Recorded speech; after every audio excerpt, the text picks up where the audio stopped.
In the last video, we learned all about factoring common factors when the common factor is a monomial. Now we're going to take it to the next level and learn about factoring common factors that are polynomials. This is part 2 to our second lesson, removing common factors. Removing common factors is one way of doing factorization, which is basically the process of turning a polynomial into the form of two expressions being multiplied together. So today is the second part of removing common factors. The two learning goals of today is to identify the polynomial common factors of each term accurately and to think in terms of a whole to factorize. Thinking in terms of a whole or a holistic thinking is something that we have used a lot in our past lessons. A lot of the times when we are factoring something out that is a polynomial, we can't think of the polynomial as separate terms. We have to think about it as a number itself, as a whole itself. So with our introduction, let's do some review. First, when the first term of the polynomial is negative, you need to first remove the negative sign and then change the sign of each term in the polynomial. 2. If the coefficient of the common factor is the greatest common factor of all the coefficients of each term in the polynomial. The variable part of the common factor is the variables that are shared in each term in the polynomial, and the exponent of the common factor is the lowest exponent of each term in the polynomial. So those are just some things to remember when removing common factors. Now think, when removing common factors, can the common factors be polynomials as well? Identify the common factors of the following expressions.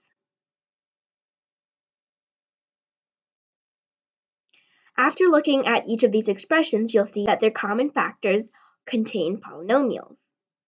So when the common factor is a polynomial, how do we factorize? By removing the common factor. Example 1. Let's factor the following polynomials. We have a times x minus 3 plus 2b times x minus 3 and y times x plus 1 plus y squared times x plus 1 squared. Well, here is our solution. I'm just going to walk you through it first. For our first question, we can factor out the expression x minus 3, and we have x minus 3 times a plus 2b.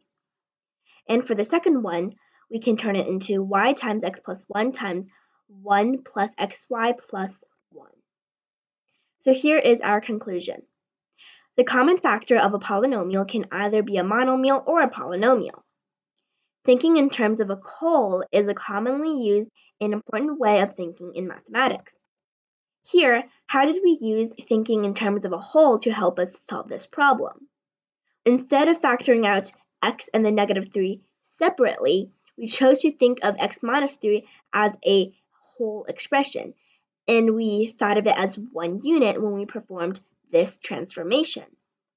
So if this seems confusing, you can even turn x minus 3 into, say, the letter p, and then factor p out, where you have p times a plus 2b. So thinking in terms of a whole is something that is very important to have when solving algebra problems. Let's do some further practice. Pause the video to simplify these three expressions. So first, what is the common factor for this first question? That would be a plus b. So after simplifying, we'll have a plus b times x plus y. Now, what about the second question? Well, we can see that x minus y is the expression that is repeated in each term. So after factoring that out, we have x minus y times 3a minus 1. And for our final one, remember, it's not just p plus q, right? It's 6 times p plus q because 12 is a multiple of 6. So you still have to be looking at the coefficients of these common factors. And here you'll see that for the first term it's p plus q, while for the second term it's q plus p. But that doesn't matter as long as it's just addition and they are adding the two same things. Let's look at the solution to example 2. Here we are factoring the following polynomials, and here's how we did the first question. The question is a times x minus 1 plus b times y minus x. And you'll see here that the problem is one of these expressions is x minus y, while the other one is y minus x. But how did we solve that? Well, instead, we chose to factor out a negative 1 from this term right here and turn it into a negative b times x minus y.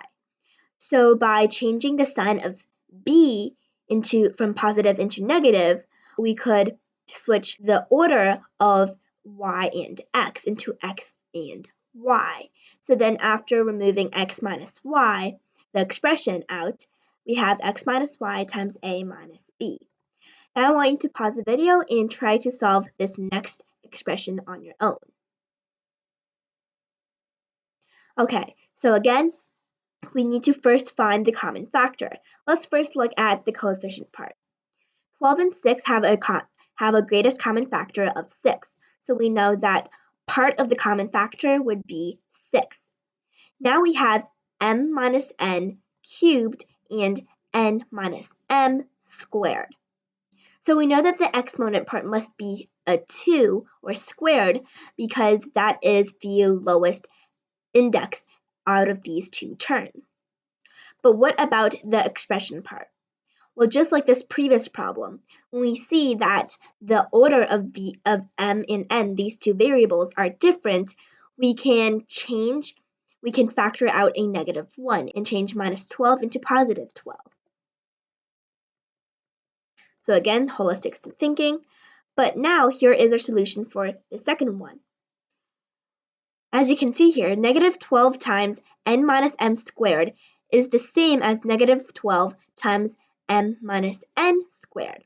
Since it is squared and the absolute value of the difference between m and n never changes, and that after a number is squared, it has to be positive, it means that switching the order of these two variables around does not change the result, which means that by doing this, we can easily factor out 6 times m minus n squared and get this answer right here. So here we're thinking in terms of a whole. Instead of saying minus 12 times m minus n squared, we're looking at it as a term itself, negative 12 m minus n squared. So we're not thinking of it as a minus 12, but instead as a negative 12. So our final answer would be 6 times m minus n squared times m minus n minus 2. Here is our conclusion. How do we find if two polynomials with different signs are related or not? Well, the first scenario would be when the sign of the same variable is the same. Then the two polynomials would be equivalent. Here's an example. A minus b and negative b plus a. These two terms' orders are just switched around, but really they are equal to each other. But what if the sign of the same variable is the opposite? Then this means that the two polynomials are opposites. Here's an example. A minus b and b minus a. A minus b is the opposite, or negative 1 times a minus b. Again, on a lot of these conclusion pages, these are good times to pause the video and take notes if you need to.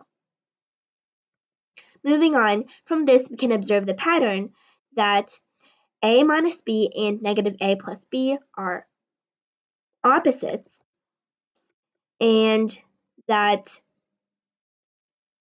a plus b and b plus a are equivalent. So here are some general rules or patterns that we can memorize. A minus b to the nth power is equal to b minus a to the nth power when n is even. Remember, if you have an exponent that is that is even, it means that your ending result will have to be positive. And what if n is odd? Well, then a minus b to the nth power is the opposite of b minus a to the nth power. A plus b and negative a minus b are also opposites. Here, if n is even, then this expression, then negative a minus b raised to the nth power is equal to a plus b raised to the nth power. But if n is odd, then negative a minus b raised to the nth power is the opposite of a plus b raised to the nth power. And here, a plus b to the nth power is equal to b plus a to the nth power when n is a whole number. Fill in the sign on the right side of each equation to make the two sides true. Pause the video and fill in the blanks. Here is the solution. So as you can see, we have negative, positive, negative, positive, positive, positive, negative, and positive, using the rules and patterns we've just looked at. So finally, we are at our class summary. Today we focused on removing common factors, but specifically polynomials as the common factors. We learned about identifying the common factor, which is first the coefficient, then the variable part, and then the exponent. We also looked at the two steps of holistic thinking. First, identifying the common factor, and then removing the common factor. Here are some things to pay attention to when removing common factors. First, we have to make sure that we are removing the greatest possible common factor. And when we think that a term is completely removed, it is equal to 1. Also, we need to pay attention to the sign of a term when the common factor is negative. So it's not much different from our last video where we learned about monomials. It's just that we are now emphasizing a holistic point of view, thinking of an expression as a number, as one unit. Again, today we identified the polynomial common factors of each term accurately, and we thought in terms of a whole to factorize. Thank you so much for watching The Inquisitive Kids. If you would like to be updated when we upload our next video, remember to hit that subscribe button and that notification bell. If you liked this video, if you enjoyed this video, or you thought you learned something new from it, be sure to hit the like button as well. Thank you so much for watching The Inquisitive Kids, and we'll see you next time.